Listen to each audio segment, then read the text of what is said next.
2008 കല്യാണ മോതിരം എടുത്തായിരുന്നു. അന്ന് ഏകദേശം 8000 രൂപ മാത്രമായിട്ടുള്ള മോതിരം ഇപ്പോൾ പുതുക്കി പണിയാൻ വേണ്ടി, അതായത് വലിപ്പം കൂട്ടാൻ വേണ്ടി സ്വർണ്ണക്കടയിൽ ചെന്നപ്പോൾ ഏകദേശം 94,000 രൂപയായിട്ടുണ്ടായിരുന്നു. അപ്പോൾ ആ ഒരു സ്വർണ്ണ മോതിരത്തിന് കൂടെ നമ്മൾ ഏകദേശം ഒരു 11,350 രൂപ എക്സ്ട്രാ കൊടുത്തിരുന്നു. ഈ മോതിരം എടുക്കാനും വേറെ കുറച്ച് ഡ്രസ്സ് എടുക്കാനും വേണ്ടി രാവിലെ ബാങ്കിലേക്ക് പോയിട്ട് ബാങ്കിൽ നിന്നൊരു 15,000 രൂപ പിൻവലിക്കാമെന്ന് കരുതി ബാങ്കിൽ പോയിട്ട് പിൻവലിച്ചു. ബാങ്ക് ഓഫ് ബറോഡ ബാങ്കിൽ ചെന്നപ്പോഴാണ് ഒരു കാര്യം അറിഞ്ഞത്.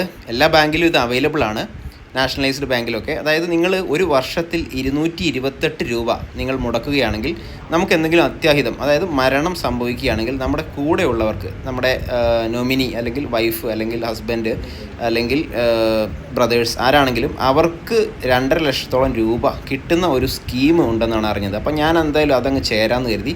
ഒരു വർഷത്തിൽ 228 രൂപ മാത്രമാണ് ഇത് കൊടുക്കേണ്ടത്. പിന്നെ ബ്രദറുണ്ടായിരുന്നു കൂടെ. അപ്പോൾ എന്തായാലും 2 പാൻസ് അങ്ങ് എടുത്ത് കളയെന്ന് കരുതി. അങ്ങനെ ഒരു കടയിൽ കയറി ഏകദേശം നല്ലൊരു 2 ഫോർമൽ പാൻസ്, അപ്പോൾ അതായത് ആൾക്ക് ഇൻ്റർവ്യൂ ഒക്കെ അറ്റൻഡ് ചെയ്യാനുണ്ട്. അപ്പോൾ അങ്ങനെ പിന്നെ എനിക്ക് ക്ലാസ്സിലൊക്കെ പോകണമെങ്കിൽ പുറത്തിട്ടുകൊണ്ട് പോകാനൊക്കെ ആയിട്ട് 2 നല്ല പാൻസ്. ഞങ്ങളുടെ അവിടെ ഡിസൈൻസ് എന്ന് പറഞ്ഞൊരു ഷോപ്പുണ്ട്, പഴയ ഷോറൂമാണ്. അപ്പോൾ അവിടെ കയറി 2 പാൻസ് ഏകദേശം 2,750 രൂപയായി. ഇപ്പോൾ കുറച്ച് ഇറക്കം കൂടുതലുണ്ടായിരുന്നു, അവരത് വെട്ടി തയ്ച്ച് ക്ലിയറാക്കി തന്നിരുന്നു.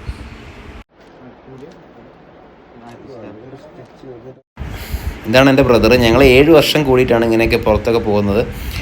ആൾ പുറത്തായിരുന്നു. അങ്ങനെ വന്ന് ഞങ്ങളൊരു ജ്യൂസും പിന്നെ ഒരു ചായ ഇല്ലാത്തതുകൊണ്ട് ഞാനൊരു പാലാണ് കുടിച്ചത്. ഞാൻ കാപ്പി കുടിക്കാറില്ല. പിന്നെ ഒരു പപ്സും ആളൊരു ഗ്രേപ്പ് ജ്യൂസും ഒക്കെ കഴിച്ചു. മോതിരത്തിന് മൊത്തം 94,947 രൂപയായി.